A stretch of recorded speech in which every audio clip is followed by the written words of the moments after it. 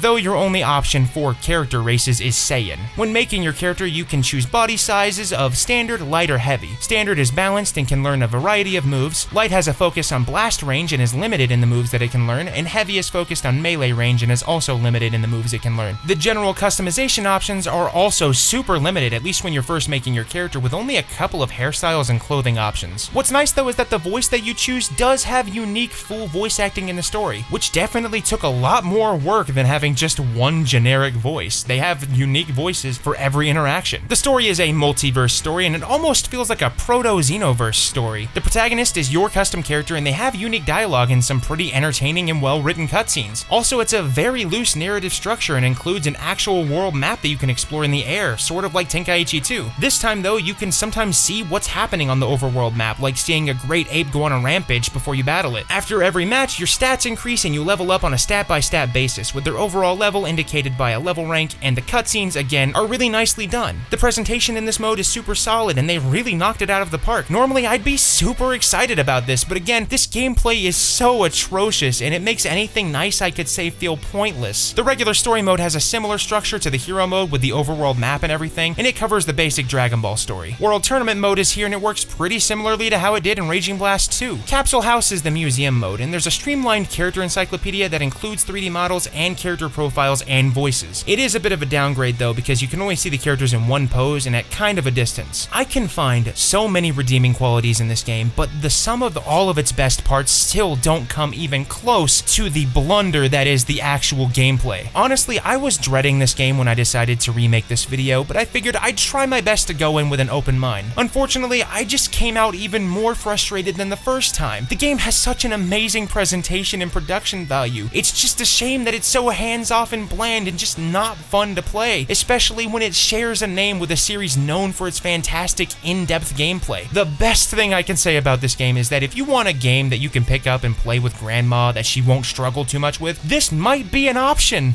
Dragon Ball Z for Kinect was released for the Xbox 360 and is a game that actually exists. If you don't know what the Kinect is, it's a camera attachment for the Xbox that allows you to use your body as the controller controller. And while it's not very popular today, it was very mainstream for the latter years of the Xbox 360 and the first few years of the Xbox One. Before I start, I need you to know that I bought this game secondhand and I am devastated that I couldn't get the goofy Goku hair that came with some of the pre-orders. I'm so sorry to disappoint you all, and as a plea for forgiveness, here's a totally legitimate photo of me with Goku's hair, undoctored, totally real, naturally taken 5 minutes ago. I assume this game was built on top of Ultimate Tenkaichi because it looks strikingly similar in its visuals, with the same shading style, stage deformation, and overall aesthetic. But also, once you see the gameplay, the similarities start to quickly pile up. The game is a first-person arena brawler where all of the movements you make are translated to the character you're using in-game. You can see that as I flail my arms around, so does the character. However, really this is just for show because the game is more looking for specific movements and poses, like punches, dodges, and specific arm movements to activate specials and block. In general, the game tries to emulate the movements that you'd actually use in this universe, like needing to throw your arm back and forward to fire off a ki blast, or putting your hand in the air and waving it down in a big arc to use Krillin's Destructo Disc. There's also movements for dodging, knocking away opponents' ki blasts, and charging toward the opponent. If you try to use a special move without enough ki, using the first stance will automatically make you start charging your ki until you have enough. Then you're prompted to use the second stance to try to activate the ability. Now note that I said try to activate the ability because in my experience, it usually just did nothing. I don't know if my play space is just too small, or if my lighting was bad, or if the Kinect just isn't as good as I remember, but while it read my punches totally fine, any kind of specific poses or movements were a total crapshoot. Plus, I think the game accounts for whether or not your legs are visible because some of the counters and guard QTEs had a kick option, but they were blocked off and I couldn't get my Kinect to actually recognize me unless it was only pointed at the top half of my body. I have to wonder if the responsiveness of special moves would have been better if I'd been able to use the whole body tracking, but I legitimately couldn't figure it out. I was at this for a while. But even with technical issues, the game is eerily similar to Ultimate Tenkaichi in that it's mostly just QTEs, kind of call and response. The main difference being that instead of buttons, you're moving your body. The visuals are still really nice, but the fundamental issues with Ultimate Tenkaichi can still be felt here, just this time seemingly without the ability to play with friends. The modes in this game are a story mode broken down into sagas, score attack, a mode where you can replay story missions to go for a high score, card reader mode, and special movie. I'm not going to go into too much detail in the story modes, they're just the same story adapted in the way that we've seen them a bunch of times, but with Kinect gameplay for the fights. Card reader mode allows you to scan special QR code cards that include pre-made customized characters to use in the score attack mode. I bought the game secondhand and unfortunately didn't get these codes, or the dumb Saiyan hair, so I found some of the codes online and printed one of them out to test it. Finally, there's the special movie mode. Similar to Raging Blast 2, this game includes an entire animated movie, this time episode of Bardock. Really neat stuff, though I was unable to actually find a way to stop playing the movie once it started, leading me to have to close the entire game to get back to the main menu. I don't want to call this a bad game because I truly don't think I even got the intended experience. What I did experience was not at all what I'd call fun and felt more like an even further dumbed down version of Ultimate Tenkaichi though. Had the controls or tracking or whatever you want to call it been more responsive, I might feel a little bit better about it, but as it is, at least if you have the same kind of smaller environment as I do, I couldn't recommend this, especially if you can't get the dumb Goku hair. Dragon Ball Zenkai Battle, or Zenkai Battle Royale, was released exclusively in arcades in Japan. On the surface, this looks like a normal Tenkaichi game, but the gameplay feels very different and is simplified, but thankfully not in the way Ultimate Tenkaichi handled it. Visually, this is kind of a mixture between the cel-shaded look and a realistic approach, opting for no character outlines and some pretty realistic shading and highlights. It's almost approaching something like Jump Force, but stopping just short of looking too realistic or in the uncanny valley. What really strikes me is just how detailed the environments are, especially when most of these games seem to deliberately opt for very basic looking environments. As for gameplay, the overall goal and win condition is for you and, depending on the match, your co-op partner to defeat the opponent a set number of times to win the match. It's structured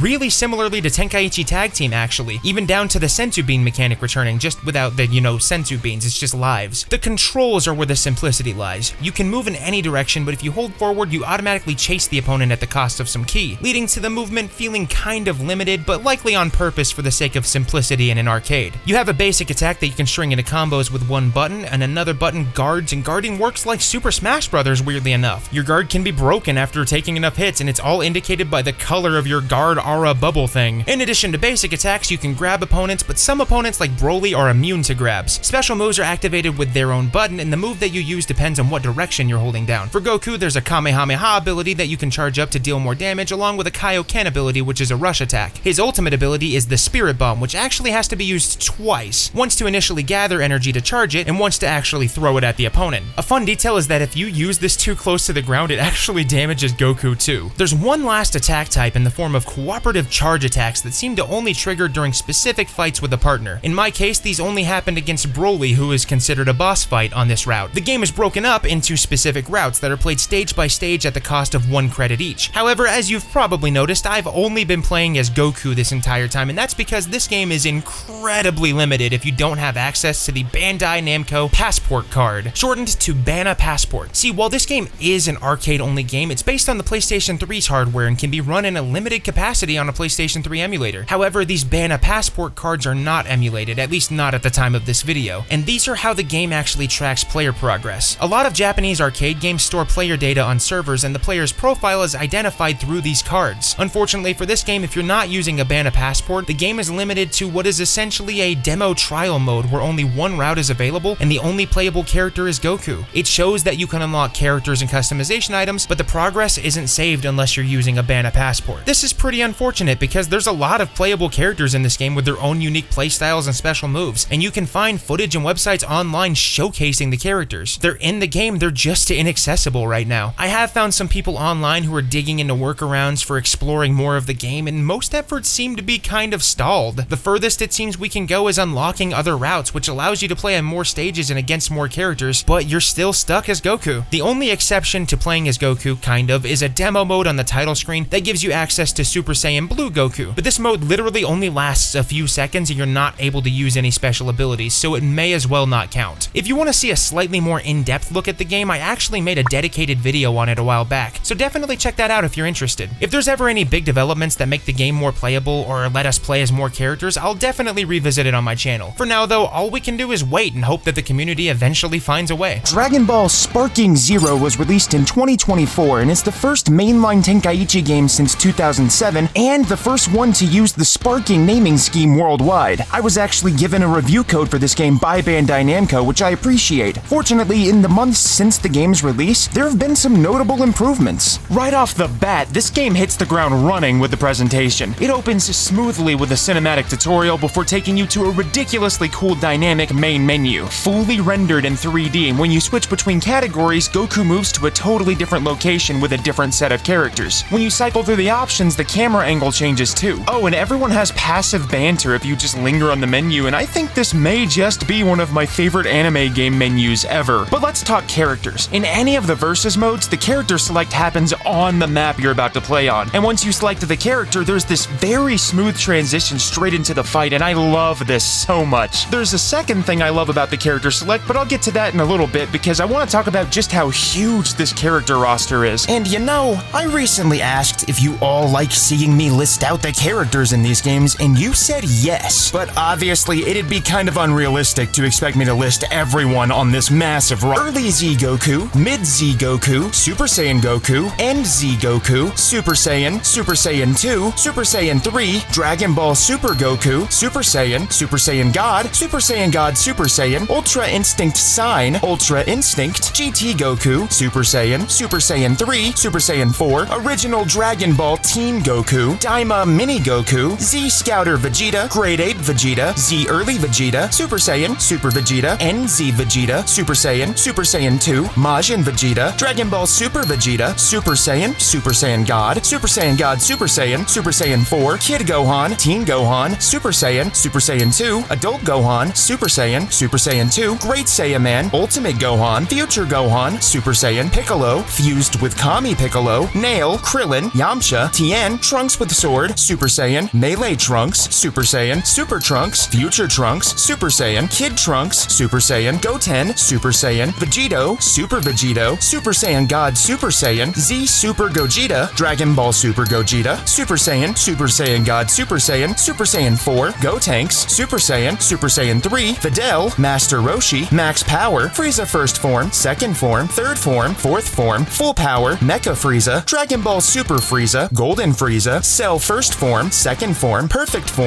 Cell, Cell Jr., Majin Buu, Evil Majin Buu, Super Buu, Gotenks Absorbed, Gohan Absorbed, Kid Buu, Mr. Satan, Chaozu, Yajirobe, GT Pan, GT Oob, Majoob, Bardock, Raditz, Cyberman, Nappa, Zarbon, Super Zarbon, Dodoria, Kui, Captain Ginyu, Raccoon, Birder, Jace, Guldo, King Cold, Android 16, Android 17, Dragon Ball Super Android 17, Android 18, Android 19, Dr. Gero, Bobbity, Deborah, Frieza Force Soldier, Z Broly, Super Saiyan, Legendary Super Saiyan, Dragon Ball Super Broly, Super Saiyan Full Power, Super Garlic Jr., Dr. Wheelo, Turles, Lord Slug, Giant Lord Slug, Cooler, Final Form, Metal Cooler, Android 13, Fusion Android 13, Bojack, Full Power Bojack, Janemba, Super Janemba, Tapion, Hirudegarn, Baby Vegeta, Super Baby 1, Super Baby 2, Great Ape Baby, Sin Shenron, Omega Shenron, Spopovich, Beerus, Whis, Goku Black, Super Saiyan Rose, Zamasu, Fused Zamasu, Half Corrupted, Hit, Frost, Kaba, Super Saiyan 2, Caulifla, Super Saiyan 2, Kale, Berserk Super Saiyan,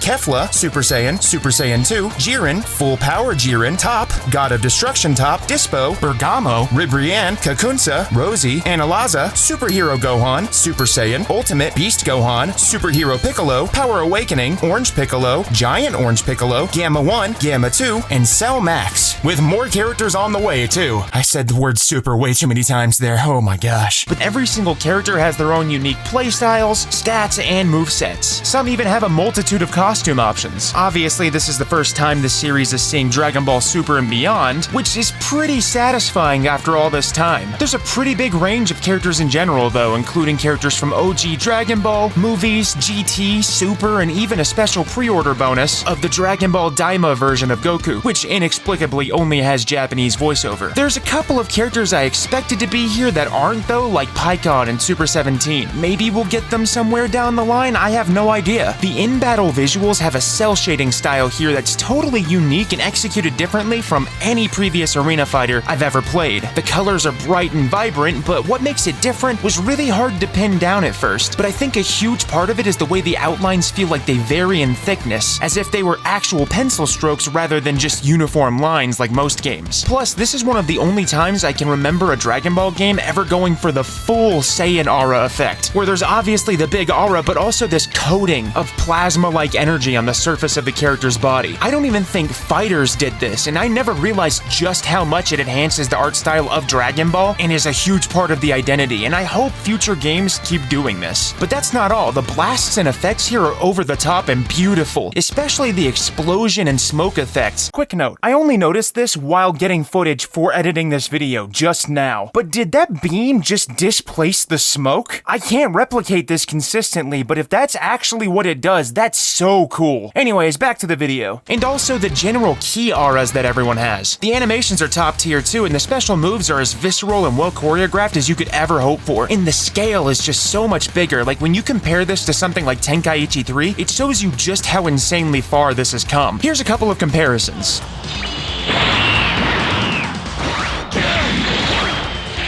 If I don't, who will? Dragon Fist!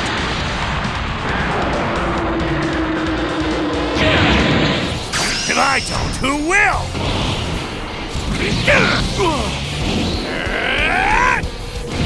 Dragon Fist!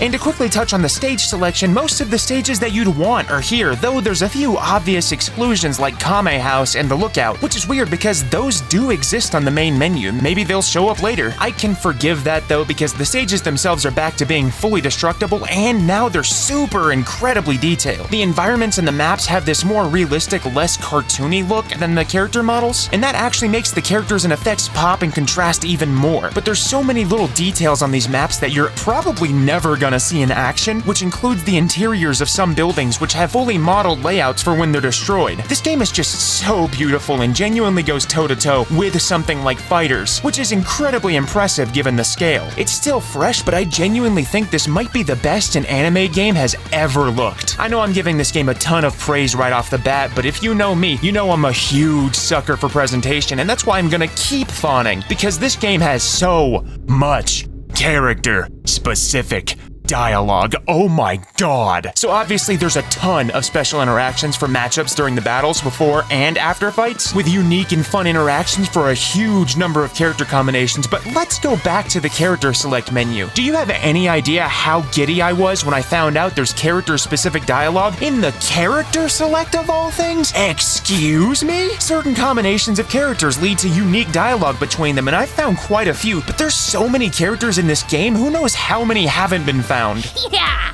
Let's step into the grand tour! Oh, whoa! Hold up a second, Pan. Hope there's gonna be some good food! Let's see who's the strongest of all! I think we already know who's the greatest. I'm right here, you know! There's no contest! Don't even bother! The controls here are different from the previous Tenkaichi games by default, but there is an optional classic style for those who prefer it. I actually kind of like the new controls, and I think they feel a lot more modern and intuitive, at least for me. Additionally, there's this optional control assist thing where it automatically can perform certain actions like guard, I think, but I genuinely think having this on was making me play worse actually, so I kept it off most of the time. It felt like I couldn't perform vanishes as consistently. Something I can't turn off though are these random moments when the input detection gets, I don't know, confused? It happens the most when I'm trying to follow up a combo or rush, or even charging my ki with a blast technique. I'll be holding down R2 to prepare a technique, but the game will just kind of ignore the fact that I'm holding it, so when I press square, instead of firing off an ability, my character will just awkwardly grab at the air. Over time, I found that it actually really wants you to let go of R2 and then press it again, but I can't imagine this is intentional, especially since this happens basically all the time. Still, the controls are pretty solid otherwise, and that's really my only major complaint. As far as specific mechanical changes, the first thing I notice is that beam techniques can actually curve now. I can't believe it took this long for this to finally happen, but man, never let another Dragon Ball Arena fighter go back to the straight line Kamehamehas. There's a new mechanic called the Perception Stance that you can activate by holding down the circle button on a PlayStation controller, and in this stance, your ki drains constantly, but you're able to parry incoming enemy attacks. It works pretty similarly to the auto counters from previous games, but differs depending on the context, including folding the Sonic sway mechanic into it as one of the possible rebuttals. A second new defensive mechanic is revenge counters, which can be used when you're being attacked from the front only, but they can interrupt an attack like a parry, but they also cost a skill count, which is the new name for blast stocks. Revenge counters aren't infallible though, as an opponent can use one of their own skill counts to kind of parry your parry. In addition to standard special techniques, you also have skills that you can activate at the cost of a skill count instead of ki. These include offensive shockwaves, HP recovery, and stat boosts. This makes them pretty useful for when you're caught up in a combo. And of course, there's multiple kinds of clash mechanics here, but I can happily report that beam struggles are back. And speaking of, I really love that connecting an ultimate blast with basically anybody leads to a unique special cinematic scene, and most characters even have different scenes for different attacks if they're in higher transformations too. Using specific characters or having them in your party in any mode increases their proficiency level, which unlocks bonuses for them like titles that you can use for your profile. And speaking of unlocks, you can unlock a lot of stuff naturally through just playing the game and completing challenges and milestones, but also through the in-game shop, which populates more and more items as you play more and more and increase your player level. An overall statistic that kind of tells you how far along you are. I like this almost old school way of unlocking things and not quite knowing what's left to unlock, and I'll talk a little bit more about the shop later on. A couple of little extra things that I wanted to mention is that first, there are playable Great Apes in this game, but unfortunately, the cool mechanic where nighttime stages can unlock a Great Ape transformation for Saiyans like Bardock and Raditz is totally gone, limiting these transformations to specific characters only. Also, each transformation has a short dedicated scene for the first time, and all of them are fantastic. You've got basically screen-accurate scenes for each version of Super Saiyan, Frieza's transformations, fusions, and more. My favorites have gotta be the ones where it's more than just a power-up though, like this Great Saiyaman transformation. My strength is peerless! Power up! I am the unmitigated champion of justice, the Great Saiyaman! Unfortunately though, there's no Great Saiyan Man 2 here. And by the way, I made a supercut of every transformation and fusion in this game and put it on my Patreon and channel membership, so if you're interested in seeing that, please consider supporting the channel. The game's modes are broken down into categories, which are Episode and Custom, Battle and Training, Challenges and Missions, Shop and Customize, Gallery, and Come Forth. So first let's talk about Episode and Custom Battle. Episode Battle is what I'd call the main course of single-player content in Sparking Zero and includes branching story paths for a number of characters, and oh boy, there's a lot to this mode. While there's only a handful of characters with story paths, there's still quite a bit of meat to this mode. Each character has a series of linear chapters that include cutscenes and battles, the kind of thing you'd expect from this kind of mode. However, some scenes have choices that you can make that can outright alter your path and put you on a completely separate what-if scenario. And it doesn't stop there. A lot of the battles themselves have their own special clear requirements that can put you on another what-if path too. These what-if stories are great and do some really neat and wacky stuff. I really want to talk about them in more detail, but this game is so new that I don't really want to spoil the fun for everyone because people are still unlocking these. But also, I straight up still haven't unlocked all of them either because, well, this game is pretty challenging. Now,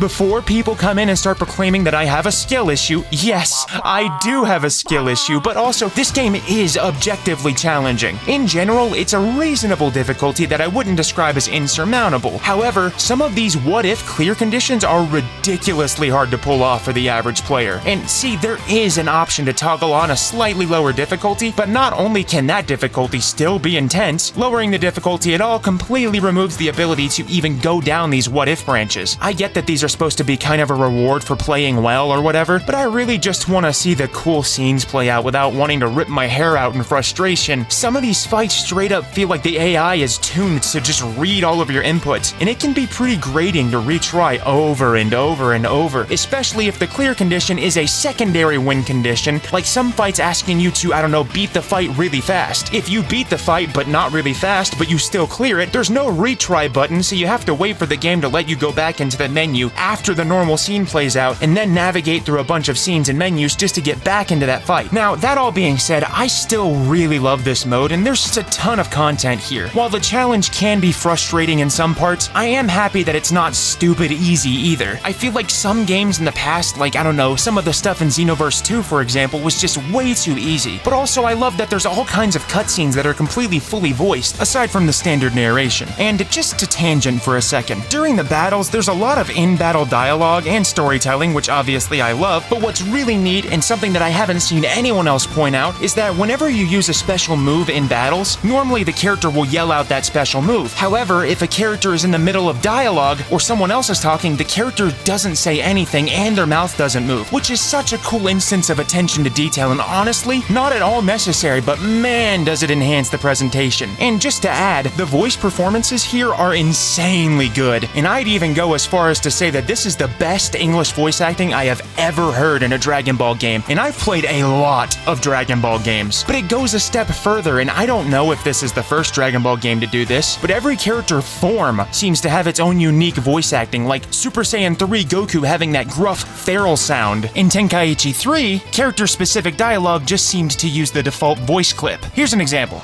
Let's settle this, Kakarot. It's been a long time since we fought seriously, huh? Let's settle this, Kakarot. It's been a long time since we fought seriously, huh? Kakarot, it's time we settle this once and for all. It's you and me, Vegeta. I'm ready. I'm sorry this took so much longer than the others, but I haven't had as much practice with this one. So this is your Super Saiyan 3.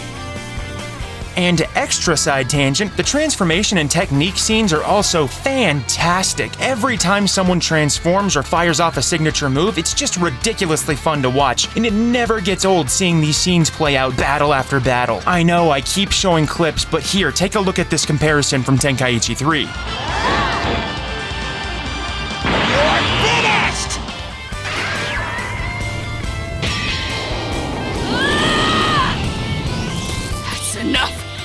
Anyways, to go back to the story stuff, there's a lot of cutscenes in these story branches, but a big complaint that I have is that they kind of went for this freeze frame stylized thing, which seemed kind of cool at first, right? Especially with these really neat animated transitions with like the pencil lines. There's this cool dynamic camera that spins and zooms into the characters all posed and cinematic, but then I started to realize that a lot of the time it felt like these freeze frames stopped just short of something really cool happening, like Gohan finishing off Cell.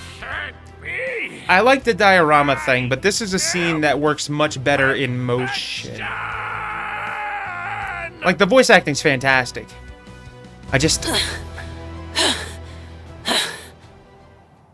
don't know how I feel about that. That's not something I feel like should happen off screen, but at the same time, I can cut it a little bit of slack because the content that's already here is great, and the fact that there are so many other Dragon Ball games that have done nearly all of these scenes justice already. One neat, arguably weird note is that during most scenes, you can actually toggle a first-person camera to see the action happen from the perspective of your chosen character. The only downside to this is that you miss out on the purposeful camera angles and character expressions. It is still a neat way to self-insert and immerse yourself in the story, though. Is this the best story mode in the series? I think it really depends on what you're looking for, actually. If you're big on the what-if scenarios and variety, then hands down, yes. But for me personally, I love this story mode, and it's probably my favorite so far in the entire Tenkaichi series. Moving on, next up are the shop and customization modes. In the shop, you can purchase capsules, which are now called ability items, characters, costumes, character voice packs for emotes, music, strategy items for customizing the AI, and player card backgrounds. All of these can be purchased with the in-game currency Zenny. And to touch on the character unlocks, you can unlock characters through story progression or through just outright buying them if they're available in the shop, but not everyone's available right at the beginning. However, if you do spend the Zenny to buy a character early and then unlock that character through normal means, you actually get Zenny reimbursed to you, though I'm not entirely sure if it's the same amount that it would cost to unlock the character in the shop. You can also wish for characters by collecting Dragon Balls, which come in 3 varieties: the Earth and Namekian Dragon Balls, which are seemingly randomly rewarded after completing versus battles and tournaments, and the Super Dragon Balls, which are rewarded only after certain big story milestones and as a bonus for specific editions of the game. This means that it looks like you can only collect these Super Dragon Balls a finite number of times, and the game is kind of unclear about what rewards are specific to the Super Dragon Balls, but you can find that information pretty easily online. Outside of wishing for characters, you can wish for titles, increasing your player level, costume unlocks, and just straight up extra Zenny too, which takes us back to the shop and customization. Customization, of course, is a staple in this series, and it's pretty much an evolution of what we've seen before. Each item gives a stat boost or passive effect, including things like HP, recovery, or attack boosts, buffs that reduce the time it takes to recover or charge attacks, and some conditional stuff like latent power, which increases your defense as your HP decreases. Each item has a rarity to it, but the only real limit to equipping these items is the number of slots you have available. Fortunately, you can save presets that can be applied to any character, and it's super helpful for applying to a bunch of characters, though I really wish these items could be used in the episode story mode because it'd be a nice way to balance out the difficulty at times. Now we move on to the battle and training modes, which include Battle, Super Training, and World Tournament. Battle includes the versus battles you'd expect, which can be played online or offline. One major complaint I have about online play is that it works really well for me, but there's no crossplay between PC and console, which is super weird in 2024, right? I feel like the game's community would be strengthened immensely with crossplay, and I hope that someday they might consider adding it in. Offline, there's player versus CPU, CPU versus CPU, and local player versus player. You can play standard team battles or DP battles. This game includes a local split-screen multiplayer mode, which nowadays is kind of a big deal since it was a staple in the previous Tenkaichi games. Now, when the game launched, you could only play split-screen on the hyperbolic time chamber map, but fortunately, there's been an update since that opens the option to every map, which is incredibly cool to see, and I'm glad that the game is being improved over time.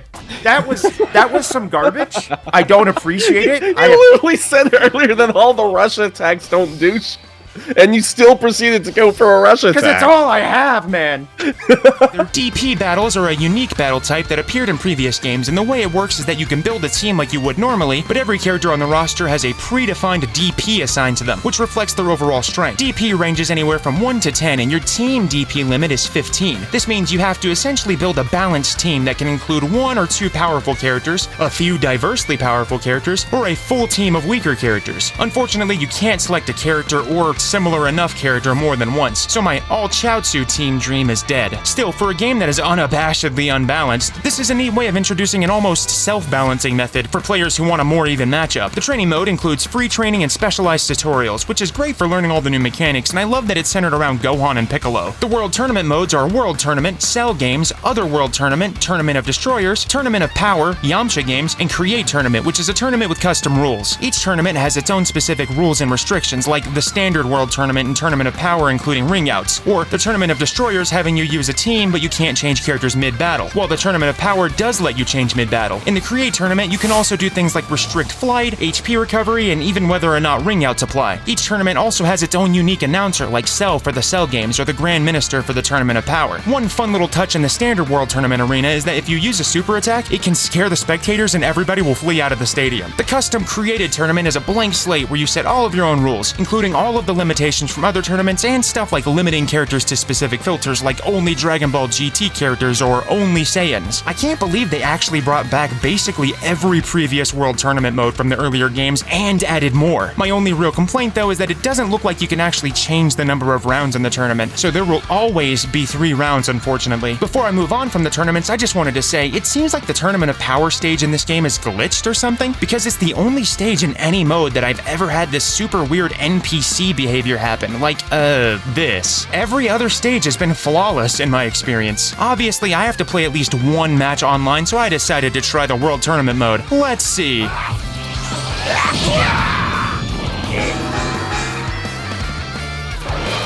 Won't let scum like you get away with this! Alright, I won one, but I'll probably get knocked out in the next one. Stop holding back! I want everything you've got! Okay, that was definitely a fluke. Ain't no way I'm winning the last match. Eat this! Stop holding back! I want everything you've got! Oh. I won?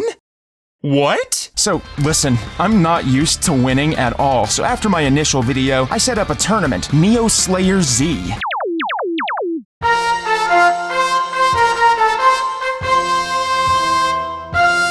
This was the second Neo Slayer tournament and had one simple rule: beat me faster than anyone else. A number of competitors joined the tournament and faced off against me one at a time in 2 single rounds. However, there was a secret catch that I didn't reveal to them. In round 1, I used the objective best character in the game. Is it like Dr. Wheelo? No. Jesus. Now you may be wondering, who do I use in round 2? Oh, it's not about who I use. Okay. The character that you have to choose this time around is the best character in the game. Mr. Satan? They all fought valiantly, but at the end, there could only be one victor, and that victor was Evan Prince. Fitting, given that he's in this video. Anyways, after the tournaments, we have Custom Battle, a brand new set of 3 modes: Bonus Battles, Custom Battle Mode, and World Library. The Custom Battle Mode lets you create your own scenarios and share them, and it's wacky. Basically, you can pick 2 teams of characters and make a custom little story with an introduction scene and conditional events in battle that can be affected by a huge number of things. I know that's vague, but it's hard to explain just how much you can do, because you can basically make anything with this. You can make things happen when someone's HP gets to a certain point, or someone uses a certain ability, or someone misses a certain ability. There's so many options. For example, I made this little scenario where I set up the title and dialogue Mad Libs style by replacing certain words, of which there's a huge number of options, by the way. And in this scenario, Mr. Satan challenges Beerus to earn the rightful title of Universe 7's new God of Destruction. When you create a custom battle, you can post it online for other players to complete and even post replays, and these can all be found in the World Library menu. However, you do have to be able to complete your own battle successfully in order to actually post it, which is probably for the best. If you want to check out my custom battle, here's the ID for it, which you can search for in the World Library. I've also remade it on the PS5 version of the game since there doesn't seem to be any kind of cross-platform compatibility, unfortunately. Bonus battles are essentially packed-in custom battles made by the developer, but they're presented in the same way. Know what else is a bonus? Supporting me by subscribing to the channel and liking the video. It really helps so much, and I can't stress enough how much I appreciate every one of you. These bonus and and custom battles are really neat and give the game basically infinite replayability. While they're not a replacement for traditional voiced cutscenes made by official writers, they are still a really cool way of giving players a hands-on thing to make goofy scenarios they can share with friends. Alright, let's move on to this game's mission system. Zeno's Orders are missions that you can complete to earn various rewards like titles and Zenny. These are the kinds of missions you probably complete naturally while playing the game, whereas Whis' stamp book is similar, but seems to be more targeted specific kinds of missions that ask you to use certain characters or perform certain actions. Finally, we have the grand return of the gallery modes, which are Encyclopedia, My Data, and Theater. My Data and Theater are pretty much self-explanatory. We know what everyone's really here for, and that's the Encyclopedia. This has a character viewer that shows stats, the 3D model, character attributes, costumes, emotes, and voice lines. However, my favorite part of this is Girl Talk. Girl Talk is commentary from Chi-Chi, Bulma, and Videl, and they have something to say about basically every character and every variation of every character too, well, except for Daima Goku. But it's like they made this mode for me. Like, does the average player go to these gallery modes like I do? Where are my gallery mode appreciators at? Make yourself known in the comments. Also, just gotta say, Piccolo is now canonically a better grandpa than Goku. See? It's right there! Finally, there's one extra mode, well, technically. For the release of the first DLC based on Dragon Ball Super Superhero, there's a new limited time mode called Legendary Warrior Face-Off. It has 3 difficulties, beginner, intermediate, and advanced. Completing each tier unlocks the next, and the fight is against a challenging opponent. You build parties using the same DP system from the battle modes, and selecting characters that are linked to the opponent gives you a bonus reward indicated by an icon on the character select screen. Each fight is a straightforward single round, but the round is timed and you get mission bonuses for completing it under a certain time limit. I played it for a bit, and while it wasn't anything crazy, I did kind of enjoy it. My only real issue is the super impossible scores at the top of the leaderboards, at least on the PC version, but I guess that's kind of to be expected. Sure, buddy, you definitely won in less than a second. Totally legit. Let's look at the replay. Yeah.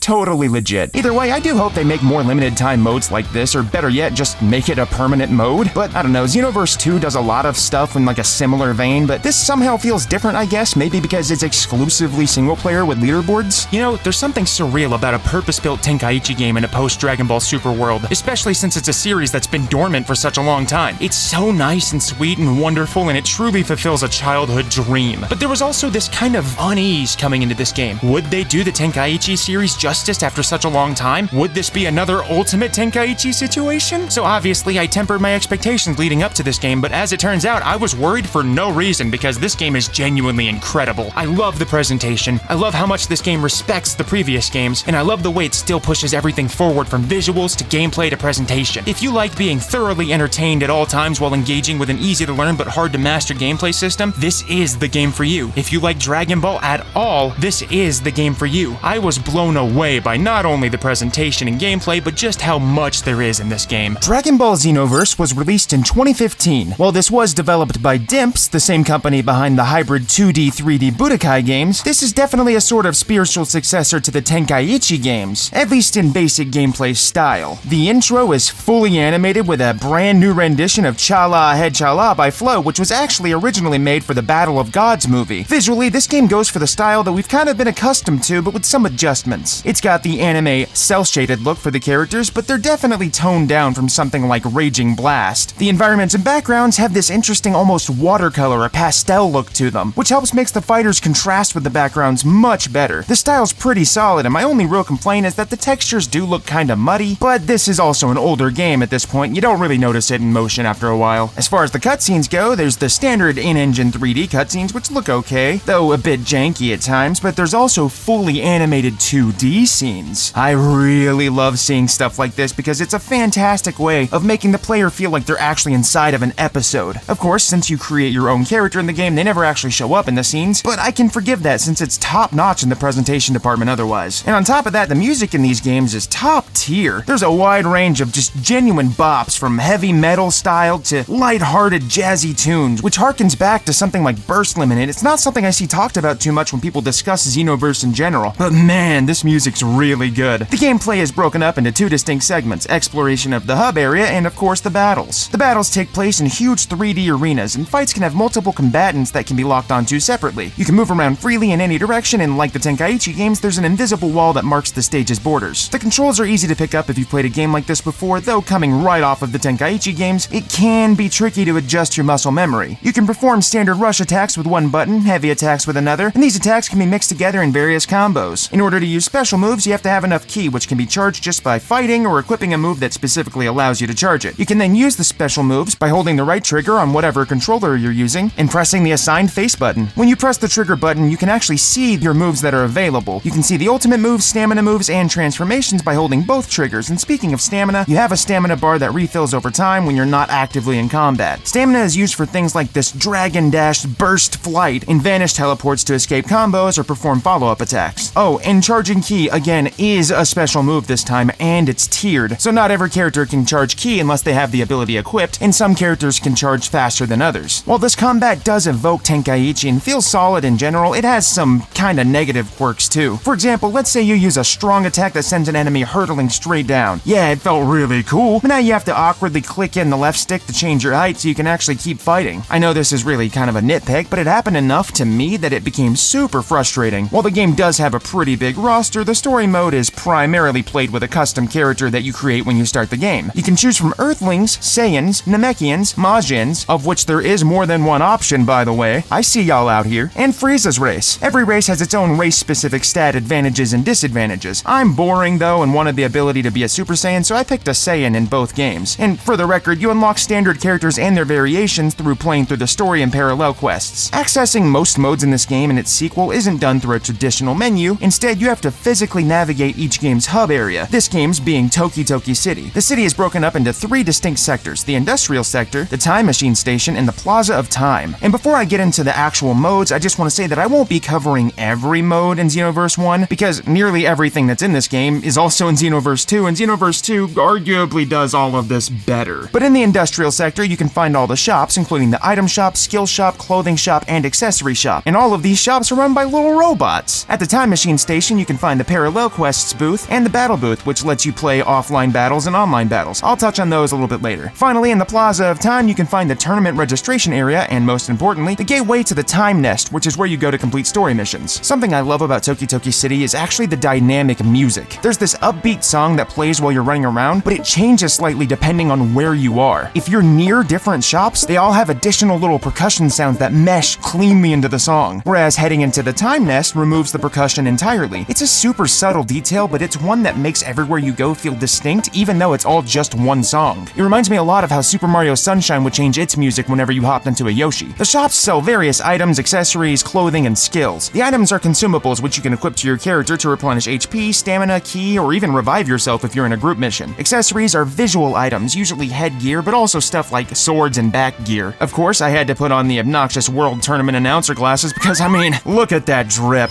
Oh, and before I forget, some gear is only available for certain races. This means that, for example, a Saiyan character can't equip Majin gear. The actual equipment includes various clothes, like tops and pants and shoes, and they all have different stats. For the most part, you can recolor any of this gear, but there are some pieces that are not able to be recolored for reasons I don't know, actually. I do have one complaint about the gear system, though, and that's that it's all tied to stats. This means that you essentially have to choose whether or not you want to look cool or be strong. Most of the cool-looking gear, in my opinion, has terrible stats. So if you want to have good stats, I think you just have to look goofy.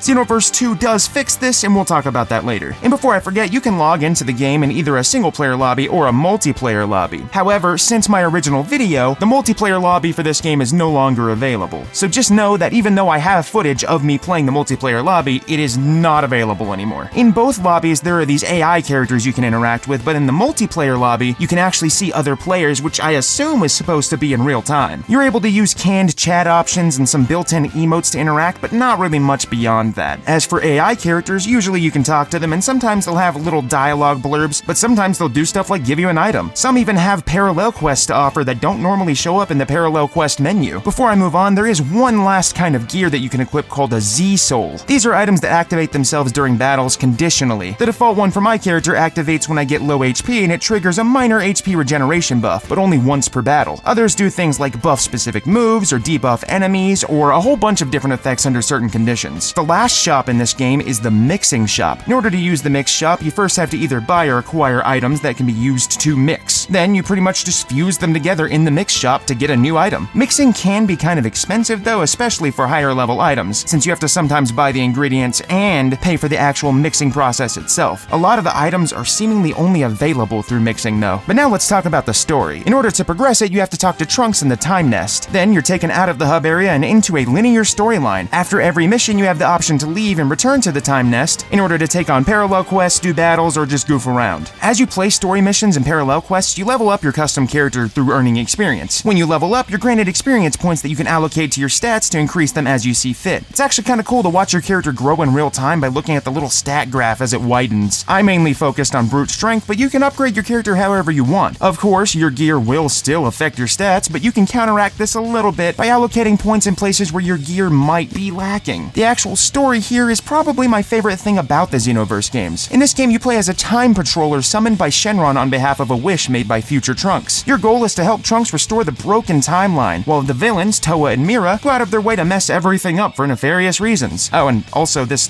Demigrug guy, I guess. I mean, this is just an excuse to retell the entire Dragon Ball story again, but it's done with a twist that manages to make it feel fresh. Your character gets involved in basically every big fight, well, every big fight starting with Raditz, but still. Sometimes stuff happens out of order, or there will be some minor difference too. Here's an example. When you're helping the Z Fighters take on the Ginyu Force, it's actually you who ends up switching bodies with Ginyu, which is kind of a funny twist on the original story. Or how about the time Mr. Satan, Hercule, gets an immense power-up and gains the ability to fly and go toe-to-toe with a Saiyan while Gohan fights Cell. But going back to the cutscenes, you definitely have to be, obviously to fully appreciate this, you have to be at least a little bit familiar with the events of Dragon Ball Z. This game assumes that you know broadly what and in what order events happen. Sometimes Trunks or the Supreme Kai of Time will verbally explain what's going on or what's supposed to have happened, but the onus is mostly on the player to understand what's going on. That being said, I could still see someone who wasn't a hardcore fan of Dragon Ball still kind of enjoying this story anyways. And honestly, even if they don't, these cutscenes are great. They're not numerous, but high-quality 2D animated scenes are something that some people might take for granted. Outside of these scenes, a lot of the storytelling is done during the fights actually. When you're battling enemies, you'll hear fully voiced dialogue the whole way through. You'll usually have the Supreme Kai of Time or Trunks in your ear, but you also see dialogue from the actual battlers in the fight too. I love this method of storytelling because just watching a static cutscene full of dialogue where people are just kind of standing around is a lot less exciting and engaging than beating the snot out of somebody while they rant about how much stronger they are. I've mentioned these before, but outside of the standard quests, there's also an entirely distinct secondary set of quests called parallel quests. While these are technically optional, they're definitely necessary if you don't want to be underleveled in the story missions. These quests are a series of little themed mini-quests that cover both content not seen in the original story and some fun what-if stuff sometimes too. Some of them are just extra fights against big baddies, while others are quests that put you on the side of the villains. When you select a quest you want to do, you can then select a character you want to use in the quest and 2 characters to be in your party depending on the quest. You can also play them online with other players too. Usually the parallel quests will have extra missions that you can fulfill to get extra quest objectives. Usually this is additional enemies or a set of enemies that show up at the end that you can fight that are significantly stronger than the normal ones. Completing these extra requirements gives you an ultimate finish on the parallel quest, which increases your rewards including money and items. And speaking of rewards, every parallel quest has guaranteed rewards, but also chance-based rewards. While this is cool in theory, it can lead to grinding if there's a specific item you want from a quest. Around the hub area, you'll find mentors, and as you progress through the story, more and more characters will start appearing in the hub that can be your mentor. These include a bunch of characters like Goku, Vegeta, Krillin, Piccolo, Captain Ginyu, Cell, and even Hercule. Once you found the mentor you want, you can then do missions that are mini fights against them where you learn one of their signature moves. Then, once you've beaten that fight, you have to go and use their move a bunch of times in other fights, and eventually after doing this enough, they'll teach you another new move. Then it's rinse and repeat, the same process, and while I'm not entirely sure how it works, I believe a secondary way of unlocking more of the mentor quests is to bring the mentor along with you on missions, which raises your friendship or something. You can only have one mentor at a time, and while you have that mentor, they actually have little flavor dialogue every time you complete any mission. After every mission you complete, you're given a rank from D all the way up to Z, which is the best rank. Based on the rank, your mentor will either congratulate you or just make you feel absolutely terrible. So I know I haven't covered everything you can do in this game, but there are a few modes I either couldn't play because no one was online, or there are modes that are also in Xenoverse 2 and I want to talk about it there. Xenoverse 2 pretty much supersedes this game in a number of ways. Basically everything I've already mentioned is also in Xenoverse 2. Overall though, the first Xenoverse is still a good game, at least provided you're not already spoiled on the second game. I enjoyed the time I spent with it the first time time I ever played it around launch, and while there are some clunky elements that haven't aged super well that Xenoverse 2 does better, this game does build a pretty solid foundation. The gameplay mechanics feel a lot like the stuff we saw in the earlier Tenkaichi and Raging Blast games, but the added level of customization just makes it a nicer experience for the people that are into that kind of thing and aren't super concerned about getting that exact Tenkaichi game feel. Still, I wouldn't go out of my way to suggest buying this game, at least not now, which hopefully will make even more sense after I talk about Xenoverse 2. And speaking of, Dragon Ball Xenoverse 2 was released in 2016. At a glance, this looks very similar to the first game, and honestly, yeah, it kind of is. But there have been some notable differences and improvements, the most immediately apparent being the far smoother feeling gameplay. I can't really convey this over video, but trust me, it just feels better. The combat seems more fluid, the attacks feel like they connect more reliably, and while the core mechanics are largely the same, I just feel like I have better control of my character overall. Visually, we're in a very similar ballpark, but there have been improvements to lighting, effects, fidelity, and overall detail, which is especially apparent with things like energy attacks. For example, look at the stuff like the Kamehameha's extra detail in its lighting and stylization, or the improved auras around the characters. It's a whole bunch of tiny little changes that add up to something that feels much better overall, despite it being kinda hard to notice without a direct comparison. I also wanted to talk a bit about the animations. In the first game, the cutscenes were either static scenes of characters standing around or beautiful, fully animated cutscenes. Here, it's about the same, but now there's these really nice 3D pre-rendered scenes that remind me heavily of the kind of stuff that you'd see in like the Naruto Storm games. They're super detailed and expressive, and honestly some of my favorite scenes out of any Dragon Ball game I had played up to this point. There's something about the way they're stylized. It's got this cinematic feel that I can't really think of any words to describe. Though in the PC version, I did have some issues with some of the cutscenes where characters would randomly disappear, teleport, or bob their heads, or make these weird expressions that I couldn't explain. As funny as this was, it was definitely distracting sometimes, and I could never find a fix for it. I never had this issue with the PlayStation 4 version that I played at launch though, but now we get to the part where we talk about the roster. The massive, gigantic, huge, wild roster. The roster for Dragon Ball Xenoverse 2, including all character DLC, as of this recording in January of 2025, are Time Patroller, Future Trunks, GT Trunks, Goku, Super Saiyan God Goku, Kid Trunks, Super Saiyan God Super Saiyan Goku, GT Goku, Super Saiyan 4 Goku, Kid Gohan, Teen Gohan, Adult Gohan, Great Saiyaman, Future Gohan, Goten, Piccolo, Krillin, Tien, Yamcha, Supervillain Yamcha, Cyberman, Raditz, Nappa, Vegeta, Prince of Destruction Vegeta, Super Saiyan God Super Saiyan Vegeta, Super Saiyan 4 Vegeta, Zarbon, Dodoria, Nail, Guldo, Raccoon, Birder, Jace, Captain Ginyu, Apul, Turles, Lord Slug, Raspberry, First Form Frieza, Final Form Frieza, Full Power Frieza, Golden Frieza, Supervillain Golden Frieza, Fourth Form Cooler, Final Form Cooler, Metal Cooler, Supervillain Metal Cooler, Android 16, Android 17, Super 17, Android 18, First Form Cell, Perfect Cell, Full Power Cell, Supervillain Full Power Cell, Cell Jr., Hercule, Videl, Great Saiyaman 2, Majin Buu, Super Buu, Kid Buu, Supervillain Kid Buu, Janemba, Supervillain Janemba, Broly, Supervillain Broly, Gotenks, Vegito, Super Saiyan Gogeta, Super Saiyan 4 Gogeta, God of Destruction Beerus, Whis, Jaco, Nova Shenron, Ice Shenron, Omega Shenron, Supervillain Omega Shenron, Pan, Hit, Bardock, Masked Saiyan, Toa, Mira, Supervillain Mira, Future Trunks, Goku Black, Frost, Kaba, God of Destruction Champa, Vados, Bojack, Rose Goku Black, Zamasu, Fused Zamasu, Super Saiyan God Super Saiyan Vegito, Gohan Absorbed Majin Buu, Dabura, Android 13, Tapion, Dragon Ball Super Android 17, Jiren, Ultra Instinct Goku, Fu, Super Saiyan Kefla, Super Baby 2, Super Saiyan God Super Saiyan Gogeta, Full Power Super Saiyan Broly, Ribrianne, Evolved Super Saiyan God Super Saiyan Vegeta, Super Saiyan God Vegeta, Majub, Android 21, Supreme Kai of Time, Pikkon, God of Destruction Top, Full Power Jiren, Dragon Ball Super Gogeta, Super Saiyan 2 Caulifla, Super Saiyan 2 Kale, Ultra Instinct Sign Goku, Dispo, GT Vegeta, Gamma 1, Gamma 2, Dragon Ball Super Superhero Gohan, Beast Gohan, Power Awakening Piccolo, Orange Piccolo, Dragon Ball Super Android 18, Dragon Ball Super Videl, Restrained Broly, Ultra Supervillain Super Saiyan God Vegeta, Ultra Supervillain Super Saiyan Rose Goku Black, God of Destruction Belmod, Ultra Supervillain Full Power Jiren, Mini Goku, Half Corrupted Fused Zamasu, Demon God Demigra, and Final Form Mira. Those last three characters are only available in certain modes, by the way, and I never want to say the word super again. Let's keep going. There have been a few changes and tweaks to the gameplay from the last game, and for starters, the actual gameplay feels like it's been, I don't know, sped up a bit, or at least smoothed out like I said earlier. The combos feel less clunky, there's new movement mechanics like a rush charge move, and your default combos actually chase opponents rather than forcing you to awkwardly change elevations repeatedly. It still happens sometimes, but it feels like it doesn't doesn't happen nearly as much. Another huge change is the hub area. Here, it's canonically the same place apparently, but it's now called Kanton City and it's way bigger. Instead of being broken up into 3 different districts, this is now one big hub area, kind of. To facilitate travel, you're actually able to fly around freely, well, once you have unlocked flying, which is a little ways into completing the story. Earlier in the game, you can use these hoverboard-like things called vehicles. You can unlock a couple of these through various means, and I don't really know why these are here, I'm gonna be honest. It doesn't really take a super long time to unlock flight, which is by far easier and more convenient, and there's also these little fast travel robots you can use too, but I found myself just mostly flying everywhere. But with a bigger hub area comes an expansion to many of the modes and systems that we saw in the last game. The main story quests are done in the same way as the last game. You just go through the Gateway of Time to the Time Nest and talk to an NPC. Parallel quests, shops, and offline battles are still found at robot stations too. But in addition to the hub area, there's also these kind of side areas, which include Majin Buu's house, the Capsule Corporation, and Hercule's dojo. While some of these places have extra training missions depending on your race, like learning the Super Saiyan ability from Vegeta and Capsule Corporation, others are just like outright extra quests, like the Majin Buu quest where you feed him candy to make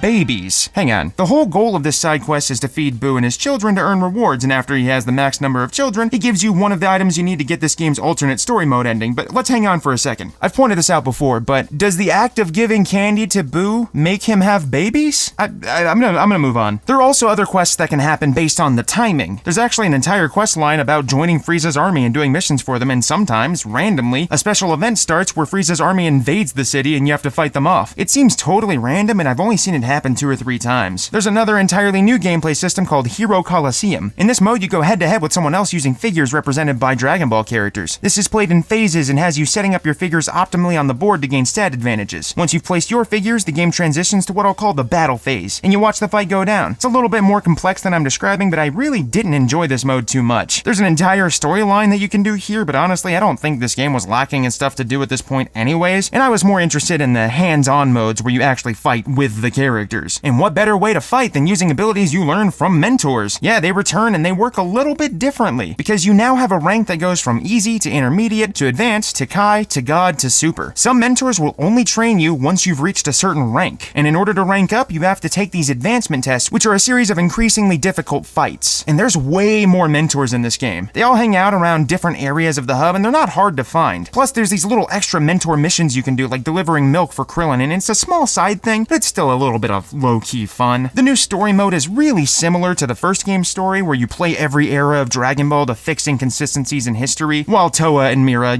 try to ruin everything. The big difference here is that there are some new baddies who are pulled out of time, including a brainwashed Bardock. But despite these new elements, the story recycles a lot from the first game, even including some of the fights and cutscenes that are sometimes identical. I mean, it makes sense because you can't really change Dragon Ball Z's story itself, but at the same time, I do have to wonder how they'd ever make a Xenoverse 3 without just retreading the story again. I guess the breaker makes this make sense in hindsight, but that's a whole other story that we'll get to. Obviously, not everything is recycled, and there's a bunch of new cutscenes, dialogue, missions, and even a Resurrection F Golden Frieza mission, not even counting all the additional DLC stuff that's been added since. In general, the story is a lot more lighthearted and goofy than the first two, but I think it also manages to balance some real emotional moments, especially with future Gohan stuff, which I mean, obviously. My favorite thing about this story, though, is that it gets kind of meta, and even has you revisiting the original story stuff that happened in the first Xenoverse game, like making sure that Trunks is able to summon your Xenoverse 1 character using Shenron. Outside of the story and extra stuff that I've already mentioned, there's a bunch of stuff brought over from Xenoverse and new to this game that you can do. For starters, all of the shops are back, along with an additional clothing mixing shop where you can take 2 kinds of gear and mix them together to create a new item called a QQ Bang. These QQ Bangs 100% address my complaints about the gear system from the last game, because what they do is just replace all of the stats of the clothes you're wearing with predefined stats based on the quality of the QQ Bang. While this isn't a perfect solution, it's so much better than tying stats to the clothes, because now I can actually make the character look how I want, which is still arguably goofy, but at least it's not goofy in a way that I didn't get to decide on. Another new shop is the TP Metal Shop. As you play through the game, doing optional and side stuff awards you with the TP medals that you can use to buy mascot companions, loading screen wallpapers, and more from a live rotating shop. As you play missions in Parallel Quest, you can also earn Dragon Balls, which allow you to summon Shenron and wish for things including money, changing your character's look, items, and even playable characters. Plus, this game is still getting support, in that there are online events still being added to this day, not even including all the DLC. Another variety of the live events is the World Tournament mode, which for some mind-boggling reason is time-gated. It's really just some little challenges that don't seem to even be online only, so I genuinely genuinely have no idea why it's limited to specific times. What's worse is that the Supreme Kai of Time character is locked behind participating in this mode, so you basically have to schedule your day around trying to play this mode. Anyways, the game includes a battle mode that you can play offline or online. Offline, you can choose between free battle, offline battle, and a shocking omission from the first game, a training mode. Free battle is a battle between you and the CPU with 1 versus 1, 2 versus 2, and 3 versus 3. Local battle is an offline split-screen battle with up to 2 players, and online you can choose to play a player match, a ranked match, or an endless battle. Player match is a casual match with no stakes, and when you select a player match, you can choose to play with or without limitations. These basically making it so that all of the characters are the same power level without the extra customizations and stats. In addition to that, there's a whole slew of extra stuff that's available, like expert missions, PvP crystal raids, timed events like that Frieza Force stuff, and protecting Guru to increase your stat and level caps, amongst other things. Needless to say, something that I've enjoyed about this game significantly more than the first Xenoverse that I want to highlight is how much less bare bones this game feels, even at launch. Almost as if the first game was a test and this is the real Xenoverse 1. The first game was by no means lacking in features, but this builds so much while retaining the soul of the first. It's what I consider almost a perfect sequel. In fact, this game goes so far in making the first one redundant, they've added a DLC that is quite literally the entire first game's story. I can't think of any real reason to go back to the first game unless you just have some nostalgia, I guess. Of course, there's also the elephant in the room. This game has a lot of DLC, like more than I think anyone ever expected, and even in 2025, it doesn't seem like it's slowing down, despite Sparking Zero releasing late last year. While it's awesome that they're adding new characters, parallel quests, costumes, etc., it also seems like this is the reason the game might not ever get a real sequel, at least not anytime soon. Keep in mind, this game came out in 2016, and the most recent DLC, as of this video, was right around 2 months ago, which was November of 2024. For even more context, this retrospective is a remake of my previous Xenoverse retrospective from 2022, and even back then, I was talking about how wild this game's support has been. Now, I'm not complaining about getting more and more content. They wouldn't make it if people weren't buying it, plus, almost everyone that could be in this game is in this game, apart from some OG Dragon Ball representation. But the downside here is that this DLC kinda adds up. For this video, I made sure to buy all of them, thank you patrons and channel members, but I can't deny how much it can cost if you don't buy the DLC on sale. Another downside to this is that if they ever do make a proper Xenoverse 3, you've got what is pretty much the ultimate sunk cost fallacy. Will they include all of these DLC characters on the base roster, or are we about to be buying characters we've already bought? See the issue? Now obviously there's some stuff that I didn't go into full detail on in this game, but a lot of it is just variations of modes and gameplay we've already seen, and I don't want to sound like a broken record. This is already a very long video, but genuinely there's so much to do in this game, I actually kind of just got lost in it when I was playing it to get footage. I mean, it's not like 500 hours of content and a massive AAA RPG, but it's still a pretty hefty package. So much so that when I took a couple of years break from the last video and came back for this, not only did I still have a ton of stuff that I hadn't done yet, there was a whole bunch of brand new stuff too. Xenoverse 2 is a fantastic, wide-reaching game with a ton of content. It's really the whole package if you're a Dragon Ball fan. It's not perfect, but it's definitely worth picking up if you're even just a passive fan of the series. It also goes on sale a lot, so keep an eye out if you're interested. While the combat in the Xenoverse games aren't the deepest in an arena fighter, it's still at worst mindless fun with cool effects and an ever-expanding list of things to do, and that's exactly what it aims to be. Dragon Ball Online was released exclusively for PC and exclusively in Asian territories in 2010 and 2011. It was subsequently shut down in 2013. To my knowledge, this game was actually the introduction to the Time Patrol and a few of the characters that we see in the Xenoverse games. This includes Towa and Mira and Time Patrol Future Trunks. The character you control is from the year 1000 and is sucked back in time by an evil force led by Mira. At least, that's what I could glean from the cutscenes and stuff that I've read about the story online. So before I fully get into it, I do need to preface this by saying that the version of this game that I'm playing is a fan-run private server. This means that not only was it translated into English by fans, and seemingly some kind of machine translation, at least from the first time I played, it could also have changes under the hood that make the experience different from how it was in the original official version. While the gameplay does seem to be true to the source material, at least on the surface, I can't guarantee that the people running this version didn't make their own changes. What I'll be describing is the state of this version of the game. Additionally, the footage you're gonna see is gonna be from me playing it when I made my original video and again in 2025 using the same character. So for starters, like any MMO, you make your character. The options are human, Namekian, or Majin. Every race also has a couple of classes to choose from. Humans have martial artist or spiritualist, and I picked human martial artist for my character. Every character also starts out as a child, only aging up around level 30, but unfortunately I didn't get that far for reasons that will hopefully make sense soon. So I made my character, and then I was sent to the Kame house to do the in-game tutorial, and after that I ran around, did fetch quests, I guess. I killed creatures, you know, just MMO stuff. Let me level with you. I felt this way the first time I played this, and I still feel this way. This game's an MMO. It knows it's an MMO. It does everything you'd expect an MMO to do, and there's nothing wrong with that. It just doesn't go beyond just being an MMO. It's really bland. It doesn't try to set itself apart from other games, aside from just having a Dragon Ball theme. I also don't think I saw a single other player anywhere in the actual game world either time I played the game. While I'm not really surprised, it is kind of hard to ignore how empty the world feels without any players. But I can't imagine it'd feel much better even if there was a big population because of how just kind of sparse everything seems to be. But that's more of a flaw with the base game than the people working to restore it. This is nothing against the developers of the fan version. To the game's credit, it does have some clever ideas, like being able to just activate cell shading whenever you want. Plus, while again the environments aren't too special to me, they are very much in the Dragon Ball style and do feel like they could exist in the Dragon Ball world. The most interesting thing that I found is that there are these time rift things that can send you back to important events in Dragon Ball history, like Goku landing on Earth and Grandpa Gohan finding him. This is really neat and definitely shows where a lot of the inspiration for Xenoverse came from. In fact, I wish Xenoverse covered more of the original Dragon Ball story, but unfortunately there's still not a lot that makes me want to continue playing this. It's just bland. Like, would you believe that these two environments are from completely different zones? There are some varied environments later on, but the beginning of the game, which is where I was stuck for most of my playtime, it's just, I can't think of a better word than bland. I spent a few hours playing this, and most of the quests were about what you'd expect from an MMO. Just lots of grindy stuff, fetching X number of items, defeating X number of enemies, finding a person, going across the map, traveling. The coolest thing, genuinely, that I ever encountered was the Grandpa Gohan time rift thing. Oh, and let me just say, the inventory management system in this game is absolutely awful. You have 16 slots of inventory space that can be upgraded by picking up extra inventory capsules, but some of them are like paid time-limited items, and 16 slots seems like a lot, but the game gives you some starting items that fill that up already, and then every time you pick up an item it takes up a new slot, which makes sense, but with only 16 slots, you are constantly running out of space. I just wasn't having a good time playing this, and listen, I don't hate this game, it just wasn't for me. In fact, I think there probably is an audience for this game, because if you like MMOs and Dragon Ball, you'll probably like this, at least on a certain level. It has stuff like flying and vehicles and martial arts and energy moves and fun references and throwbacks to Dragon Ball's history. It just doesn't have a whole lot more than that to offer, at least not early on. It really just feels generic. It is kind of weird that there was never any kind of proper follow-up to this, though. There was supposed to be some kind of MMO-esque thing called Time and Space Legend, but it doesn't look like that's ever officially coming out, and honestly, I imagine Xenoverse 2's live service elements probably filled that gap as far as the publisher is concerned anyways. Dragon Ball The Breakers was released in 2022 and is the spiritual sequel to the Xenoverse games. The game is framed as a time patrol story in the Xenoverse continuity, including future Trunks and everything. Additionally, the main lobby area is located on a floating island next to Kanton City, though if you try to visit that same area in Xenoverse 2, it's not there, but it's still kinda cool. But I'm burying the lead here. Have you ever played Dead by Daylight? It's like a weird Dead by Daylight, but Dragon Ball themed. Let me explain. This is an asymmetric multiplayer game where one team is a single Dragon Ball villain whose sole goal is to eliminate the other team of multiple players before they can work together to escape the villain's wrath via the time machine. The villain, or Raider as this game calls it, is tasked with finding players or perilled NPCs and defeating them to gain power and evolve through a series of transformations that makes them stronger and more formidable. These Raiders have a variety of abilities that can change between transformations, but as you'd expect, they're pretty powerful. It's actually kind of fun to roam around, taking out innocent civilians and searching for actual players. In fact, I think the fact that you get to be super evil and straight up,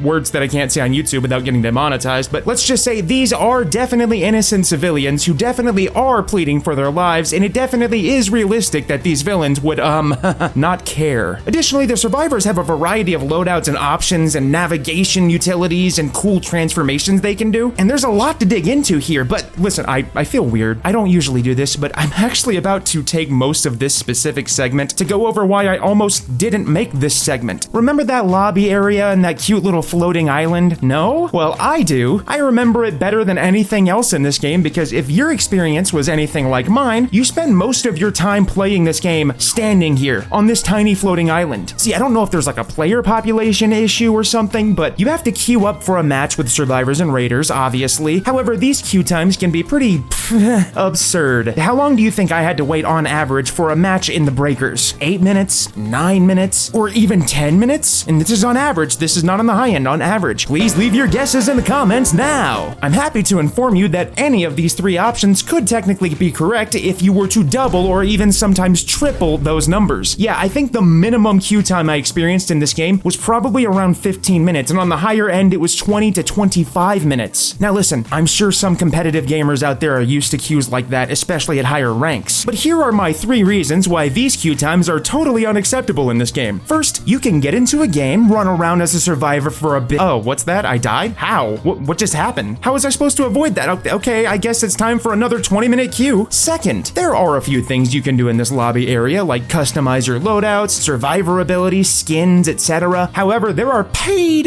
gacha pools for cosmetics in this paid game. I'd be perfectly fine with cosmetics that you could buy outright in this paid game, but buying the chance to get a cosmetic kinda rubs me the wrong way in a game that I've already paid money for. And it doesn't help that you can also buy the currency that's required to unlock new raiders, which you can normally get through gameplay, and that wouldn't be an issue if finding matches didn't take so long that it's basically impossible to earn enough currency in a reasonable amount of time. And third and finally, that thing I've been censoring, it's an average wait time. You say this garbage? So listen, I wish I could go into more detail about what this game entails, what it has to offer, do a deep dive into the gameplay. I actually have some details written out for it that I haven't mentioned yet. The way I write my videos is a pretty linear process. I play the games, take notes, start scripting, etc. But as I started to play more and encounter more and more of these excruciating queues, I started to realize that there's no way I could fairly cover this game, at least not in a way that would be satisfactory to me with my standards now. Like, I'm a pretty lax person when it comes to standards and expectations in video games, so typically when I have a criticism, I try to look at it through a more objective lens. Even if I don't like something, I try to look at why someone else might. Or I can recognize that if there's a flaw, it doesn't necessarily outweigh the good things that a game has. The issue with the breakers, though, is that there's genuinely no way to positively spin the excessive queue times. It is a universally bad experience for everyone. Just for example, should I spend 3 hours with the breakers, which is a game I might like, but I might get a grand total of 1 hour of actual gameplay? Or should I spend those 3 hours playing a game that I know that I like, where I'm gonna get 3 hours of actual gameplay? What I played of the breakers seemed fun and novel, but not fun and novel enough to justify waiting up to 20 minutes on average every single time I want to play it for maybe a minute or two before I die. If I find out that I was doing something wrong, or there's a way to shorten the queue times to a reasonable number, I will revisit this game in a future video. For now though, I am moving on. Hyper Dragon Ball Z is a fan game made in Mugen, which is a video game engine that's well known for its long-running community who create tons of characters, stages, unique themes, and sometimes even entire themed games. You can modify Mugen to your liking by hand-picking characters, stages, and themes, or turn to one of these pre-packaged unique fan games that use Mugen as a foundation. There's a lot of these games, and while some are just simple recreations of existing games, there are also some really unique and high-quality games that are made from scratch, many of which are based on existing properties but with their own unique identities. Hyper Dragon Ball Z is probably my favorite of these kinds of fan games, and the only reason I'm actually covering a fan game in my video. Unlike a lot of Mugen projects, this game was made completely from scratch with unique artwork, mechanics, and even voice acting. And let me just say, visually, this game looks insane. The art style evokes kind of a mixture of the older styled Super Butoden or Hyperdimension type games, but with much more clarity and far smoother animations. And oh my god, the animations, like, they're so good, you could mistake them for the work of an official animation team. There's also voice acting in this game, and it's a fan dub that sounds really good, all things considered. They did a great job. The gameplay feels a lot like a traditional fighting game, and well, that's because it is. Because this is based on Mugen, and Mugen's whole deal is kind of a faithful emulation of classic fighting games, it feels really good and snappy and responsive to play, at least for a casual like me. You have your standard movement left or right, light, medium, and heavy punches and kicks, and of course directional inputs mixed in with combinations of punches and kicks give you some special moves. So Mugen has totally customizable control inputs, so I'm gonna be a bit vague in my wording for the controls. You can use certain double inputs to charge ki, and most characters also have a secondary mode they can activate called power modes. This is pretty much this game's biggest unique mechanic, and these give characters access to extra moves, but also usually add 1 or 2 extra meters at the bottom of the screen. What's really cool is that these meters are charged differently depending on the character you're using. Here's an example. Super Saiyan Goku's power mode is called Justice Mode, which activates his Super Saiyan Blue form. In order to charge the gauge, you have to perform teleport moves which require specific button combinations. Super Saiyan Vegeta's power mode is Pride Mode, which increases the gauge when you approach the enemy, but decreases if you back away. Probably my favorite though is Mr. Satan's, which is represented by a cheering audience in the foreground, and it increases as he taunts. These power gauges usually have 3 levels, and depending on how much you've charged the levels, it changes your finisher during your ultimate move, and oh boy, these moves are really insane. They can have sort of complicated inputs, but they are just a treat to watch. Almost all of them are essentially fully animated, which is insane. I mean, just look at Super Saiyan Goku's here. There is an entire Ultra Instinct segment, followed by this huge cinematic Kamehameha scene that build on the original Ultimate from his lower base forms. This is beautiful, and the animation is amazing, like unbelievably good, especially if you're familiar with how difficult this must have been to pull off in Mugen. I cannot stress enough how cool these moves are, and of course, all of that voice acting that I mentioned is here, and sometimes characters have multiple unique outcomes for each move, and some characters even have different variations of the same move, like Gotank's. His ultimate randomly changes, and there's all kinds of meta jokes, and even a Vegeta-specific version of the move. It's wild. And speaking of meta jokes, the characters have multiple match intros, and a lot of them are fun jokes or references, and it's exciting to start a match and see another new one you weren't expecting. Beyond the ultimate moves, a fighting game does live or die based on the standard movesets of the characters, and the movesets here, at least to me, feel pretty great. While some of it is clearly inspired by previous game appearances, these movesets are entirely unique and not just recycled wholesale from other games. It's a mixture, of course, beam moves, meteor rushes, and the like, but there's some really creative movesets in here, like Krillin's after image mechanics. Just mechanically, the game feels really solid. It feels really good to play. And by the way, there's a couple of extra characters on the roster that are CPU only too, and while they're a bit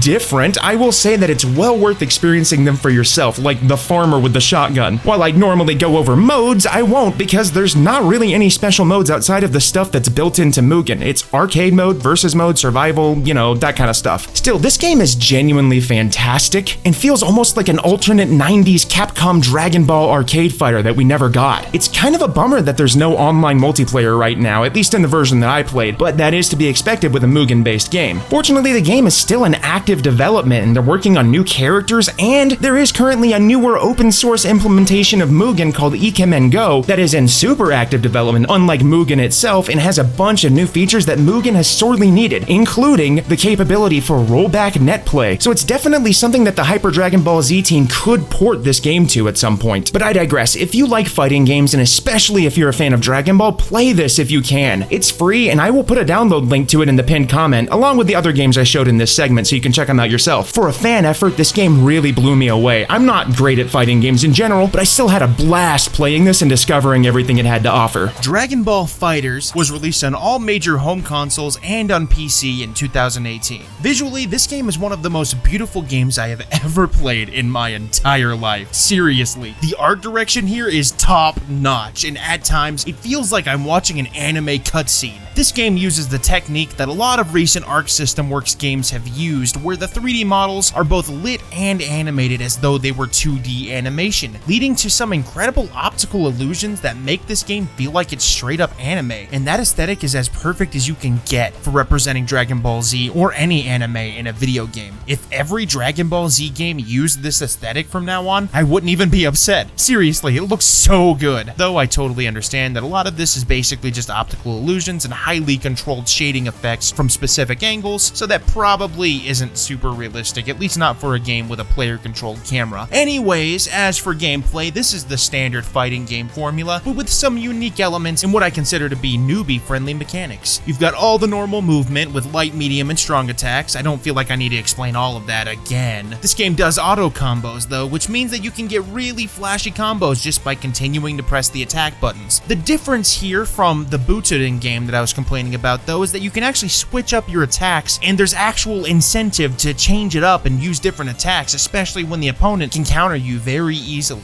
There's also key charging and special moves. Basic special moves don't cost key, but the more powerful ones do. On top of that, you can use assists by pressing the trigger buttons, and can even include those assists in both combos and special moves. There's also a move that you can use which works kind of like a grapple and can force an opponent to switch to a secondary character, which I think is really cool and deepens the strategic options available to the player, especially since the characters you've swapped out gain back some HP. I also want to mention Sparking Blast, which can be activated once per match and gives you a big boost in damage, key recovery, and even allows you to cancel combos. There's a whole mechanic with the Dragon Balls here too. During every match, completing auto combos and dealing a high combo attack can get you a Dragon Ball at the bottom of the screen. When all 7 Dragon Balls are collected, the next player to clear one of those requirements can summon Shenron and wish for one of 4 things: a complete restoration of their HP, bringing an ally back to life, giving an additional use of the sparking blast, or giving a passive health recovery to the current character even while they're fighting. This Dragon Ball mechanic is neat, but you barely ever see it just because the requirements are kind of hard to do within a single match and without someone winning beforehand. When it does happen though, it's pretty neat and could probably be a pretty big game changer, especially if you're on the ropes. Before I move on, I just want to say that this game does character-specific interactions masterfully. Not only do you get a bunch of interactions before and after matches, you even get them right in the middle of matches when a new character is coming out after a KO. Of course, I also have to talk about dramatic finishes too. So if you're using specific characters versus other specific characters on a specific stage and then end the fight using one of two specific attacks, you get what's called a dramatic finish. Almost all of these are inspired directly by scenes from the anime, and oh my god, are they beautiful. Like for real, they are mind-blowingly good, and I spent a good hour just recording footage of a bunch of different ones. This is the absolute best use of character-specific interactions that I have ever seen in a video game, and anyone who knows me knows I absolutely love character-specific interactions.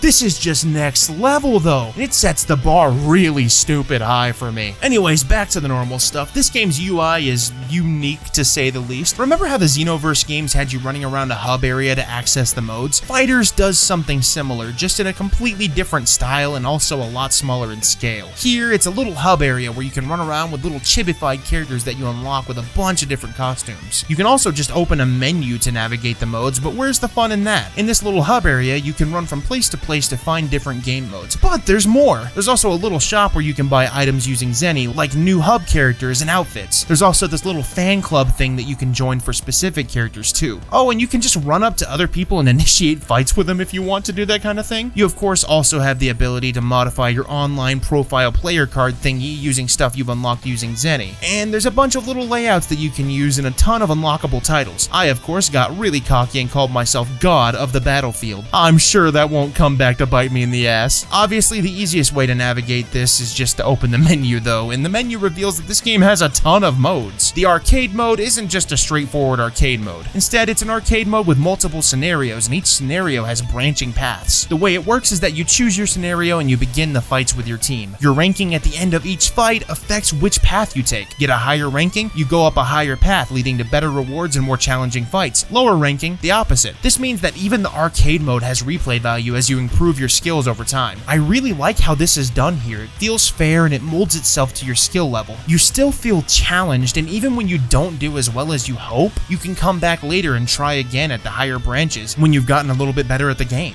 As is a trend with this game, the story mode is really good, at least in my opinion. It's broken down into 3 main chapters and it's a completely original new story. The whole thing has to do with your soul inhabiting the main cast's bodies, and there's also this whole thing with this new antagonist, Android 21. Alright, maybe the Xenoverse 2 players Majin fixation makes a little bit more sense. Hear me out, just hear me out. Aren't you excited?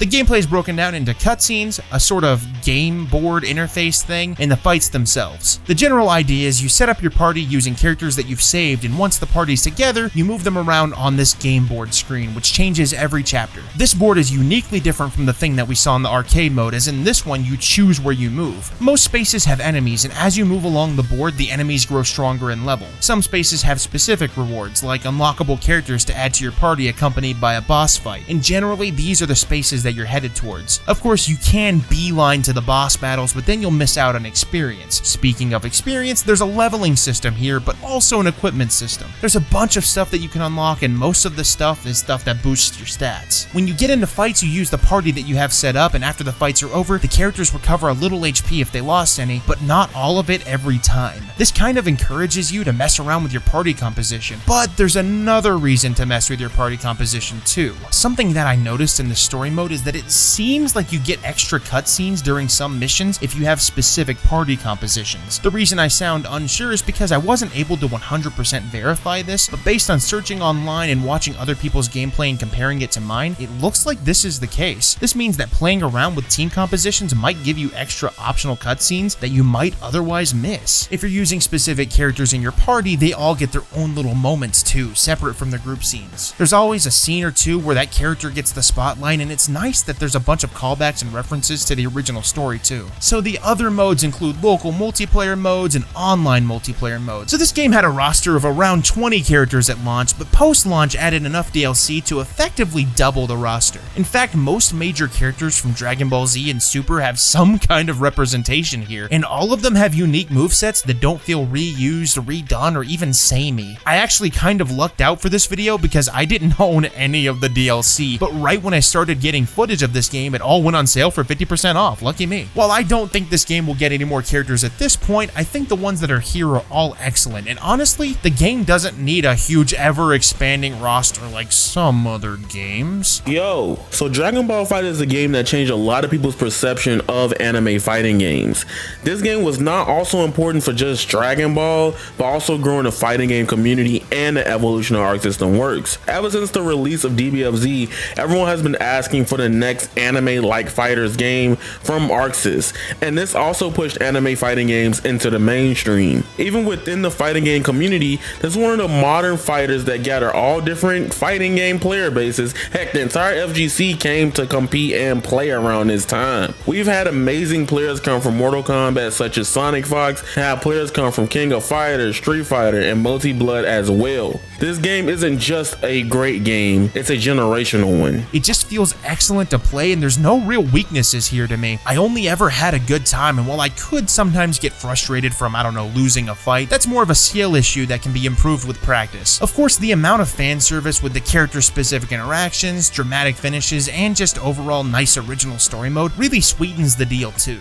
So before I go, I just want to let you all know that I am working on more Dragon Ball videos. This one just took quite a while, which hopefully you can tell from the length. I know this was a compilation of a lot of previous videos, but I can tell you now every single segment was touched up, changed, or updated in some way, if not outright remade from scratch. There's still a lot of Dragon Ball games I want to cover. In fact, I'd love to cover every single one eventually. However, as it stands, that's kind of unrealistic to do in such a short amount of time, especially when I want to talk about a lot of different kinds of games and genres of games. But anyways, thank you so much for watching. Even if you only watched a little bit of it, even if you only watched your favorites, thank you for watching. Thank you for supporting the channel, thank you for being here, and thank you to everybody that was involved in this video too. I'm gonna have all of their channels linked down somewhere below, so please go check them out. They're all wonderful, talented people. And thank you patrons and channel members for supporting the channel. I had a whole mid-roll in the middle of the video somewhere that had the channel members and patrons. And thank you, viewer, for watching. I'll see you in the next one real soon, and until then, have a fantastic day.